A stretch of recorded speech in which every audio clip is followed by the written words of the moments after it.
Greetings, Japan fans. Today's show, we're going to be looking at creativity.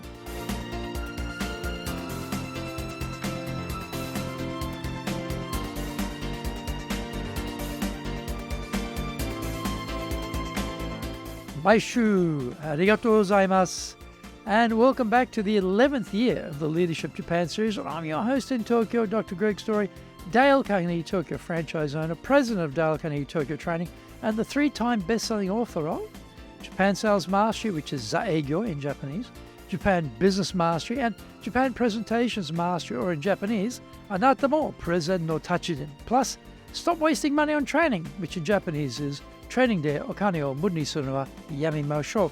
And all are available on Amazon. This podcast brings insights, examples, and experience about leading in Japan. Trust me, it is different here.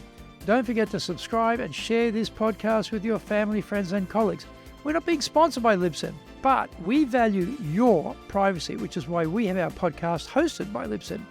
Unlike many other hosting organizations, Libsyn have a strict policy that does not allow access to your private information by anyone.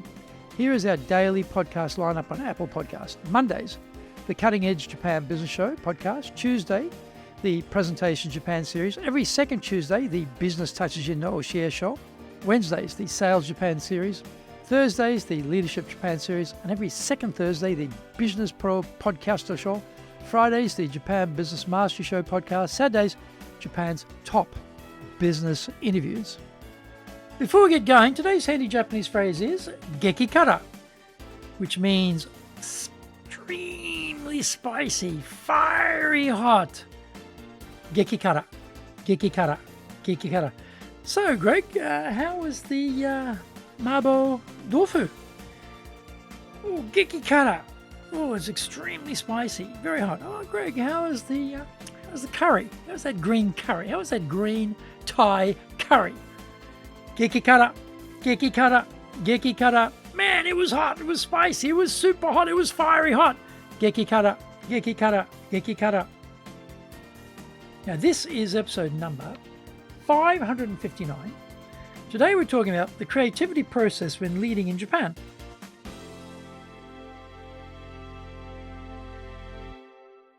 The era of the boss who's done all the tasks in the section and was the main expert on the business has well and truly passed. Today, it's more of a team effort, and there are a lot more specialisations required than in the past. Collaboration is the key to creativity by grouping all the brain power in the one place and unleashing it to solve the problem. To my surprise, very few firms have any clear methodology on how to unleash the creative ideas of the team. So far, I've done over 200 interviews with CEOs here in Japan for my podcast, Japan's Top Business Interviews. I ask them all about their house methodology to harvest the ideas of their teams. And I'm struggling to recall anyone who could answer that question well.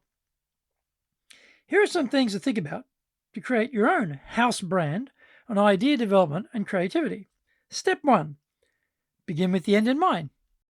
What is it you want to achieve with this exercise? We're going to tie up the valuable time of a lot of key people, so the end must justify the means. What would success look like from doing this exercise? Step 2, gather what we already know. We rarely start with zero knowledge of the issue. We've all built up experience and insights into the problem. We also have data we can access to provide some deeper perspectives on the issue. We need to create a common understanding amongst the team about the issue and its ramifications. Step 3, clarify the question we are asking. Japan has a great insight about problem solving.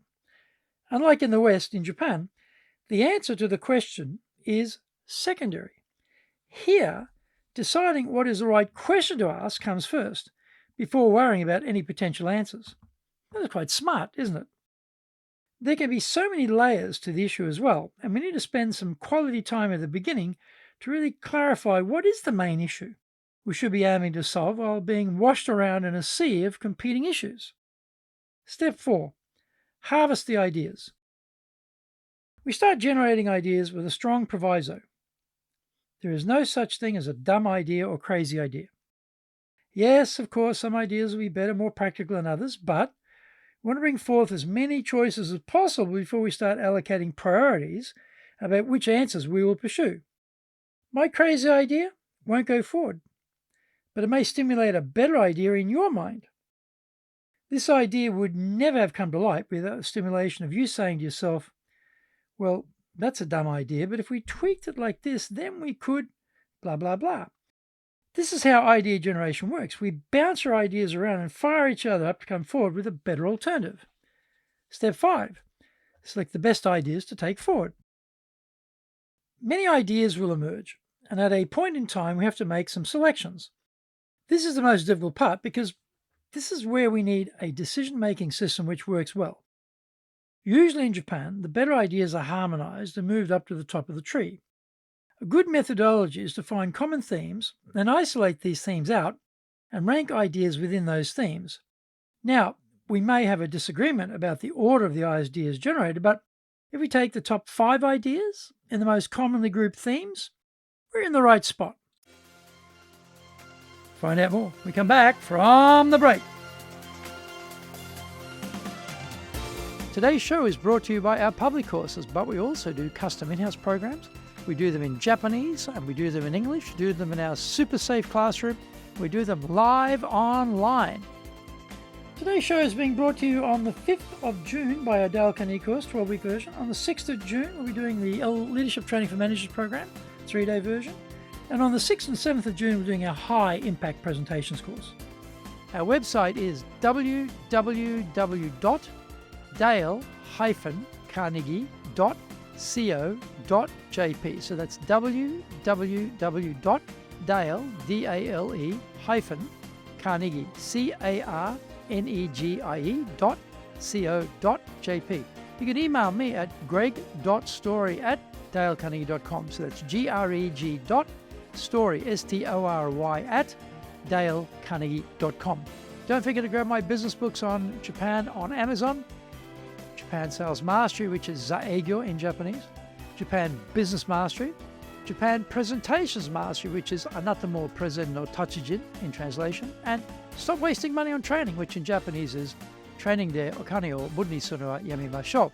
If you like learning by watching videos, and we have over 2,300 there for you at Tokyo Japan Dale Carnegie TV on YouTube. We release 3 TV shows every week on YouTube. The Cutting Edge Japan Business Show, that's the premier business show on Japan. That's every Monday, Tokyo time. Fridays, we have the Japan Business Mastery Show. And on Saturdays, we release Japan's top business interviews, where I interview leaders from SMEs all the way up to the corporate captains of industry on one topic, leading in Japan. Every second Thursday, we release the Business Pro TV Show. And email me at greg.story@dalecarnegie.com. Welcome back. Step 6. Find the money, time, and authority to move forward. Ideas are great, but only become really great when applied. That takes investment. It might be dough, or people's time, or the freedom to run the idea without interference, or the means to overcome the idea killer, the NIHS, not invented here syndrome. We have to promote the ideas generated to the big bosses and convince them to get behind what we've come up with. There's absolutely nothing more soul-destroying and spine-decalcifying than have your hard-won ideas spurned by the machine and those who command it at the top. You feel you've wasted your life for nothing and are very reluctant to take part in any future creativity sessions. Step 7. Start. We don't need to be perfect because we won't know everything. We need to know at the very start, but we can adjust as we move forward. This is a very hard step for Japanese teams because they like to make sure everything is perfect and there's zero chance of failure. They would prefer to never harvest the future benefits if there was a possibility of failure occurring on their watch. We have to make sure we give them permission to fail and make sure there is no blowback on anyone if it doesn't work Otherwise, it will never start. Step 8. Tweak the ideas. Once we're underway, we learn so much more, and we need to be flexible to analyse the results and to draw the right conclusions. Often we have insufficient data to really know what we're looking at, so we need patience to give the innovation time to work. As we better understand the situation, we can make adjustments to improve the results or the performance. Step 9. Determine benefits. We said we would start with the end in mind. And did we achieve that? Or did we go off on a tangent that yielded something even more valuable? Did we gain from the exercise or not? Did the results of the organization improve as a result of the implementation of the ideas we came up with? We need to draw a line in the sand and make that judgment. Step 10. Recognize the team. Whether we hit it out of the park, or whether we made no gains, we still need to recognize the efforts made and the input provided from those involved. We never lose because we always learn. A wrap-up party is always a good idea, and if there can be awards attached to that, all the better. Some people may have been drawn off to other work and not be there at the end, but they should be brought back too. Recognition is the key. These 10 steps are a good template to use when setting up your house brand of idea generation. Thank you for joining the Leadership Japan series. If you found the program useful, then tell your family, friends, and colleagues. Don't forget to subscribe and share this podcast. You can contact me at greg.story@dalecarnegie.com. Our website is www.dale-carnegie.co.jp. Until the next episode, take what you thought valuable, put it into action, because idea application is what makes winners winners. So, be one of them. Remember, I'm in your corner, your go-to guy for soft skills training in Tokyo, committed to your success here in Nippon.